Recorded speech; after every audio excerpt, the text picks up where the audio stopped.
Well, it's pretty pathetic, by the way. And the Prime Minister today resorts to cartoonish scaremongering against nuclear power, like this. Labor is the party of the light on the hill. The Liberals just want us to glow in the dark. How utterly childish that is. I mean, the French have nuclear power. Do they glow in the dark? Albanese is ordering nuclear subs with our sailors glow in the dark. I mean, Labor must really be out of arguments against nuclear power, which the opposition is now pushing, when the Prime Minister says that kind of thing or resorts to a complete untruth, or should I say, lie. Nuclear power is the most expensive form of new energy. That certainly doesn't help with climate change. Yes, nuclear power is more expensive than wind and solar, but with this crucial difference, you can rely on it. You can still make electricity when there's no wind and when there's no sun. And it certainly does help with global warming because it's zero emissions. So why the lies? But let me show you the most dangerous man in the Albanese government. It's Climate Change and Energy Minister Chris Bowen. Our electricity system in his hands. Now, we know our electricity costs have been soaring, but at the same time, so is the risk of blackouts as this government goes green. And that makes Bowen's attack yesterday in the federal opposition's nuclear power plan even more stupid. The opposition basically wants to just scrap Australia's irrational ban on nuclear power and let investors sort out whether they can make it pay or not. If they can't, we won't get nuclear power. If they can, we win. But that is just too much freedom for Chris Bowen, who yesterday invented all kinds of reasons to say no. Well, the market hasn't sorted out in any other country in the world. Again, false. There are now about 440 nuclear reactors in 30 countries, supplying about 10% of the world's electricity. So Bowen tried again, this time mocking the claim by the opposition's energy spokesman, Ted O'Brien, that we could have a nuclear power industry in as little as 10 years. Tell him he's dreaming.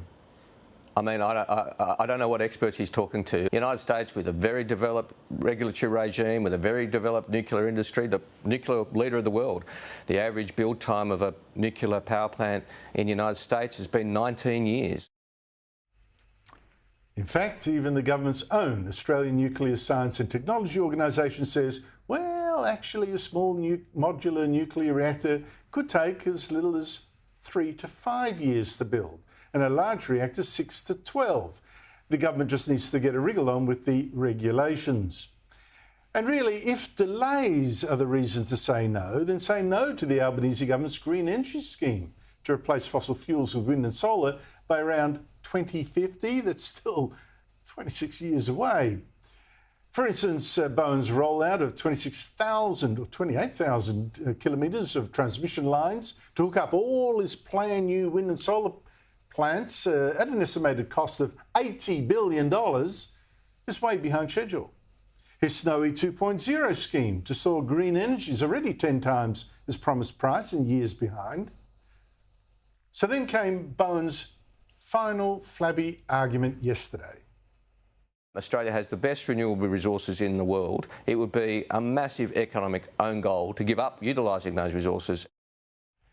Now, I'm guessing what Bowen means is that we've got all this wind and solar, more than most countries, but if he's crying over wasted resources, he should howl about wasting our uranium. We're actually sitting on the world's biggest reserves of uranium, but we won't use it for our own electricity. Joining me is Michael Kroger, former Victorian Liberal Party President, Steve Conroy, former Labor Senator and Cabinet Minister. Why is Labor so against, Steve, ending this ban on nuclear power when its arguments are so weak and our power system so shoddy? Well, I think despite you wanting to mock what Chris was saying, Andrew, I have to say I strongly disagree with you.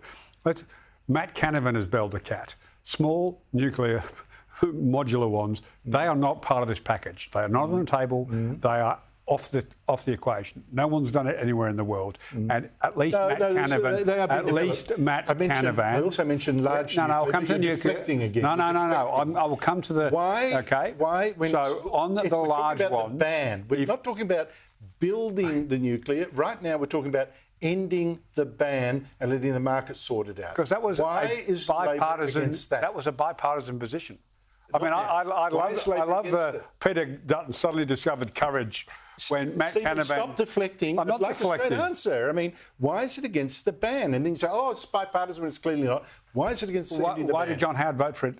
Why did Tony Abbott not overturn it? Talk about that another time. Why is Labor now against ending this ban? Well, I'm quite comfortable with the ban. I don't have a problem with the ban. All right, because you don't like... All right, you like... All right, here we go. Well, mate, ever since I was at university from 1975 onwards, Labor have hated the mining industry. It's sick, it's absurd, given that Australia's built on the back of the mining industry. They've never liked any of our mining companies. They don't like things being extracted from the ground. They say nothing about exports except they take the money. They just seem to have this obsession with the Australian mining industry. Otherwise, there's 56 nuclear reactors in France. They've had nuclear power. Do the French glow in the dark? You've been... No, they don't. No, not recently. I was there recently. No, I haven't seen anyone glowing recently. Yeah. Well, it's been going for 60 years. They've had nuclear power in France. 56 reactors they've got now. 70% of the electricity comes from nuclear power. You know, in France, they export nuclear reactors to South Korea, to China and to South Africa. You can buy them in the architecture for them from the French. So nuclear reactors are all around the world. Why would it, if you were in for no emissions, which is what nuclear is, if you're looking for, steady, base load power, which is the other absolute, you must have, why would you be against it? Well, the only reason I can think of is because Labor have had this hatred, going back to Garrett in the 1970s, the anti-uranium movement. They've always hated the mining industry. Nothing else logical, Andrew, makes any sense. Nothing makes sense. Bring out the crazy in Labor. It does. Look, it does. The Prime Minister said the Liberals want to make people glow in the dark.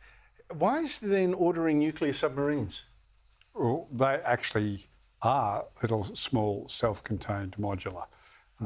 Whereas that's not the Liberal Party's policy today. So it's the big ones that make you glow in the dark. Well, the big there has been some history. There has been some history of this. If you want to talk about a Russian incident, an American incident, fewer than 100 people a Japanese incident, and one that you and I have debated many times. Not again. Small, not one. English. Not Chernobyl incident. again. No. See, you're deflecting and deflecting and deflecting. I'm not deflecting at all. Why, if we're going to glow in the dark by having nuclear powers, the Prime Minister ordered nuclear subs? Because they are completely self-contained, not what is being proposed by the Liberal Party. So let's not try and deflect here. So it's only one kind of reactor that makes you glow in the dark, not the other?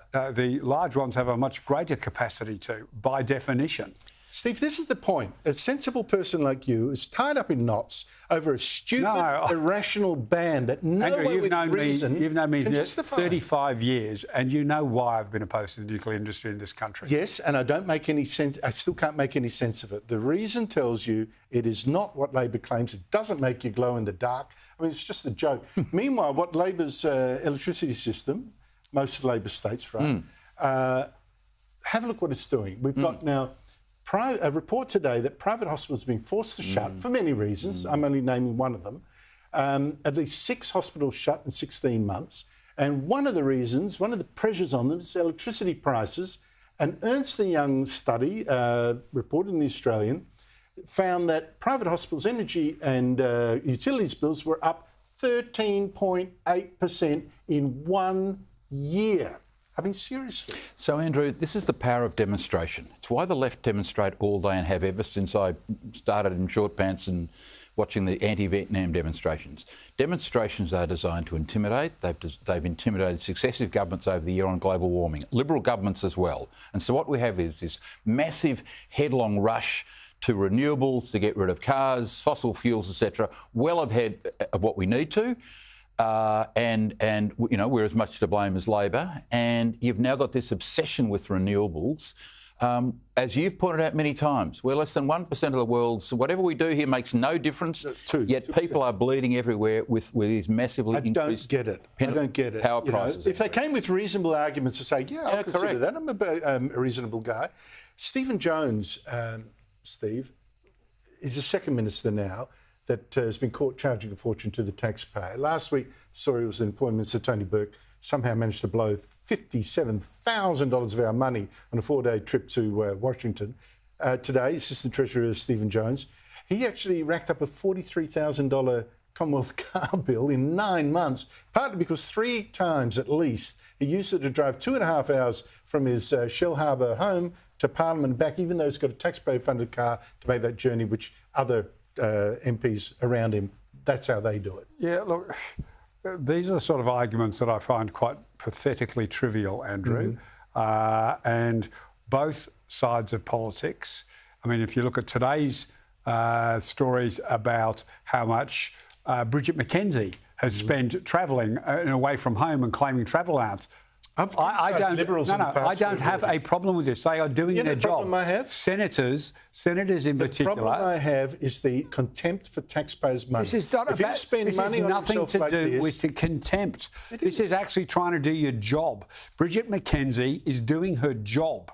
Whether she's going to a country fair, whether she is attending a rally, whether she is find that it's the means campaigning of transport on her policy issue. Be given a taxpayer-funded car, taxpayer-funded petrol. You can't actually. If you're sitting there driving, you can't do the same things you're doing in your ministerial car. That's If you're going to a ministerial meeting, you can't read your paperwork, you can't do all those things you can in a car. So there are valid reasons, which is why I do disagree with you strongly on this one. Whether it's Bridget McKenzie's travel or Stephen Jones's travel, I will defend them both. What about Tony Burke? Can we defend him too? Tony Burke, Can we defend him? The international, absolutely. International travel, you yourself, Michael, have never blamed. The car in Washington. waiting out there. You have never